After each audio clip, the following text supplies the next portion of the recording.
Os demais princípios, vamos lá, um por um. Registro pelo valor original. Como é que a resolução tratava, e é o que está escrito aqui?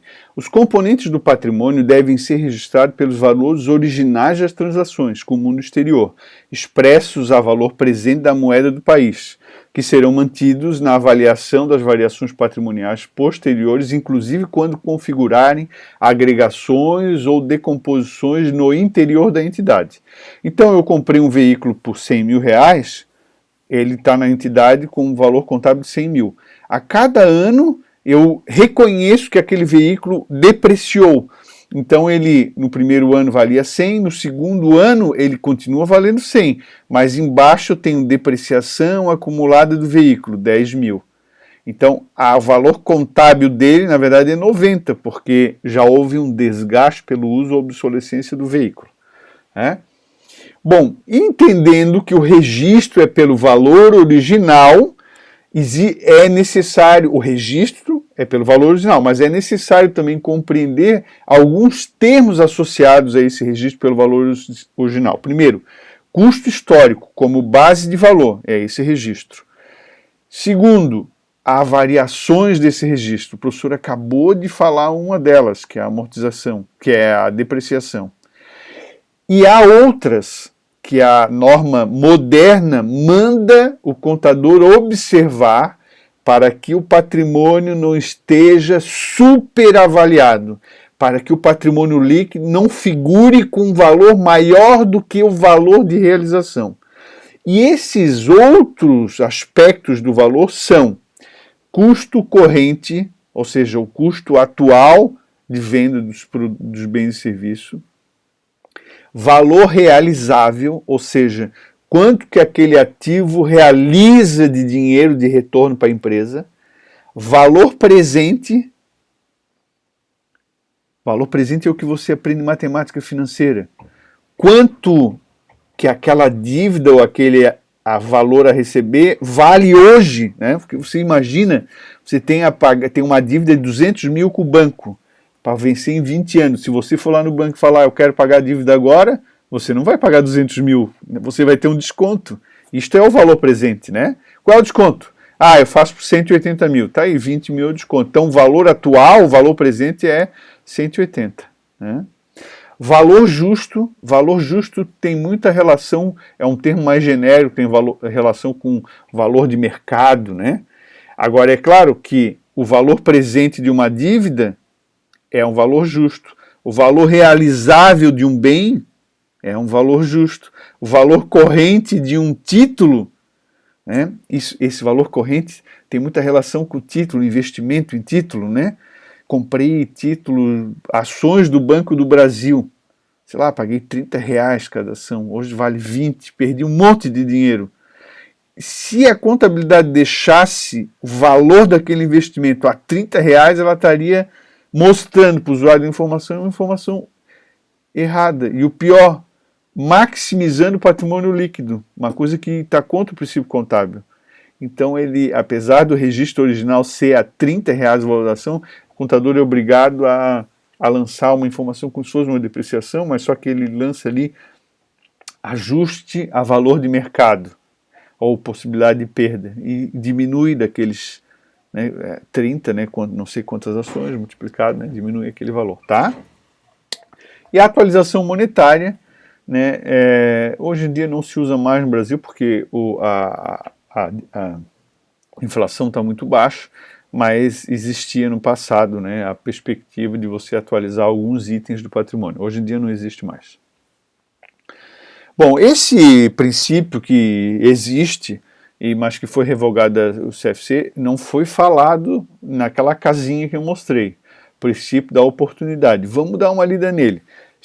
Oportunidade se refere simultaneamente à tempestividade, tempestivo é aqui e agora, aconteceu fato contábil, fato econômico, o contador registre.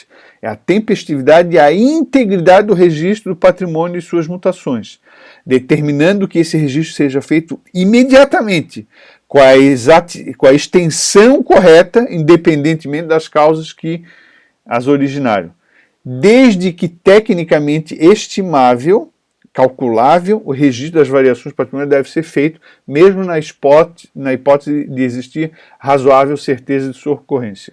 Recebi uma fiscalização e já recebi um auto de infração, uma multa ambiental. Vou recorrer, eu, empresa, vou recorrer, óbvio, mas o contador, nessa hora, lança essa multa. Pode ser que eu não precise pagar, mas essa multa lança como o quê? Como uma dívida, vou ter que pagar. Ativo passivo circulante, compreendeu? E essa é a ideia. Outra ideia, tem uma barragem de rejeito. E essa barragem de rejeito esparramou. Morreu gente, estragou um monte de áreas.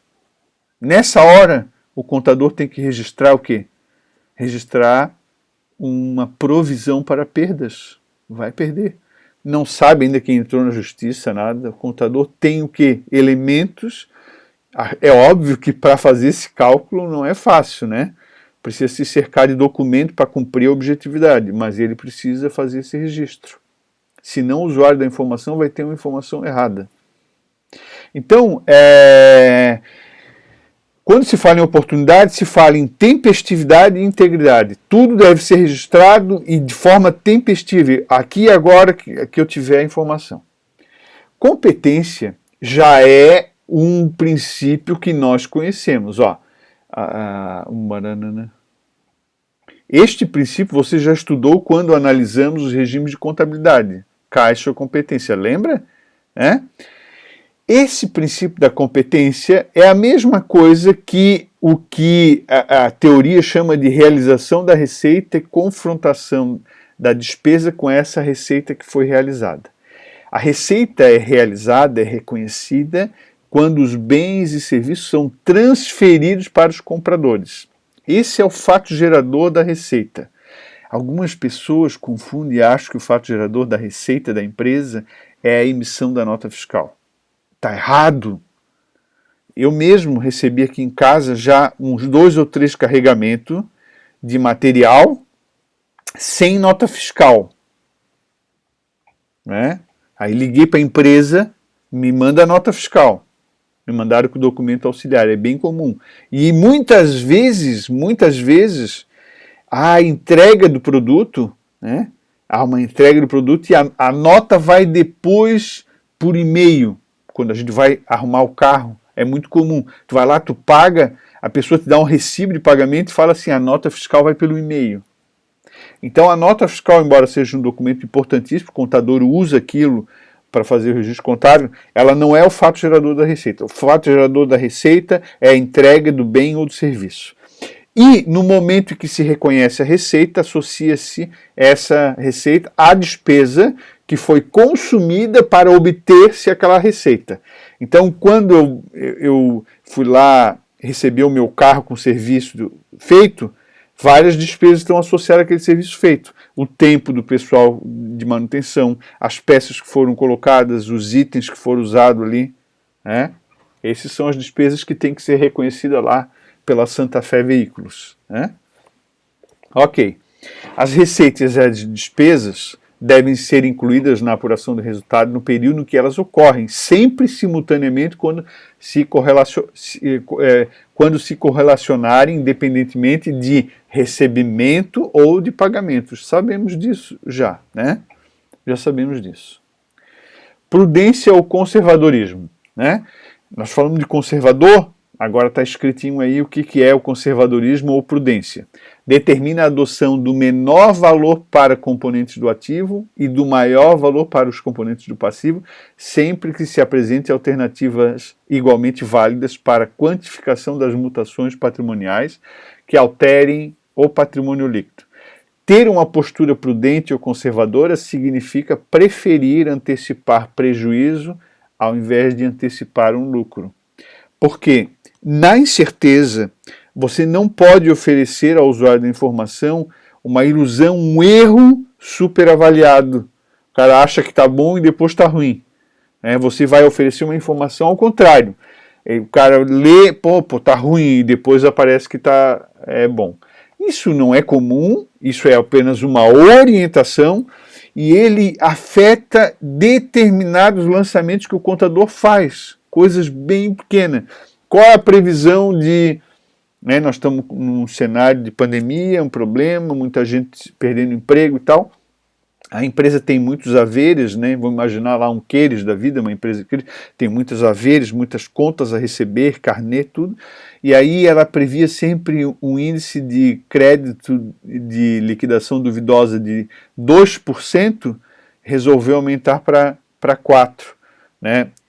Ok, era 2 até então, mas a gente está achando que vai ser pior, então aumenta. É melhor aumentar do que deixar 2, que é o padrão utilizado. Nesse caso, por quê? Porque se eles sabem que vai ter um aumento, é importante que o usuário da informação considere essa perspectiva de resultado ruim já agora. Né?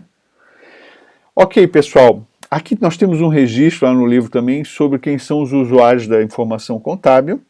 Né? Então, são investidores, são empregados, são credores por empréstimo, quero saber se a empresa tem capacidade de pagar empréstimo ou não. São fornecedores e outros credores comerciais que querem saber se a empresa deve muito para si, né? Para eles, para esses fornecedores ou não, ou se deve para outros fornecedores ou não. São clientes da empresa, querem saber se a empresa é sólida. É o governo e suas agências, né? O governo, sobretudo na questão do fisco, quer saber como é que a empresa está, se ela contabiliza direito, se ela tem muito estoque, se não tem na prática para tributar, né? Agências são as agências reguladoras, a ANAC, por exemplo, da aviação, né? Ela se preocupa em saber como é que estão as empresas, se elas estão tendo resultado ou não, para alterar as políticas de tarifas e tal, né? E tem tantas agências reguladoras no Brasil, né, que elas se preocupam, elas precisam dessas informações contábeis. Inclusive, eu estava pesquisando demonstrações contábeis para botar nesse material, e no site da ANAC tem as demonstrações contábeis das companhias aéreas que atuam no Brasil. Né? Eu baixei essas demonstrações porque eu acho que dá para fazer alguns exercícios sobre elas, depois a gente conversa sobre isso. E o público em geral pode ter interesses, né? Nas informações contábeis. E nesse contexto, considerando esses usuários de informação, o que lhes interessa, o que a contabilidade se preocupa em relação quando oferece informação contábil para eles analisarem, interpretarem a situação econômica e financeira e poderem fazer inferências sobre perspectivas, né, dessas informações. Ora, o que a contabilidade tem que oferecer? Compreensibilidade, a informação tem que ser compreensível. Comparabilidade, as informações têm que ser comparáveis. A empresa, ao longo do tempo, o usuário tem que poder comparar. A empresa com outras empresas, o usuário tem que poder comparar. Confiabilidade, a informação tem que ser confiável. E relevância, a informação tem que ser relevante. Né? Não adianta, ela tem que ser útil à decisão. Ela não pode ser uma informação que está ali só dando volume de informação sem trazer os benefícios, né? Ou seja, informações muito pequenas, muito detalhes. Isso vai para notas explicativas, tá? Bom, essas são as 4 características qualitativas das demonstrações contábeis: compreensível, comparável, confiável e relevante. Continuamos no próximo.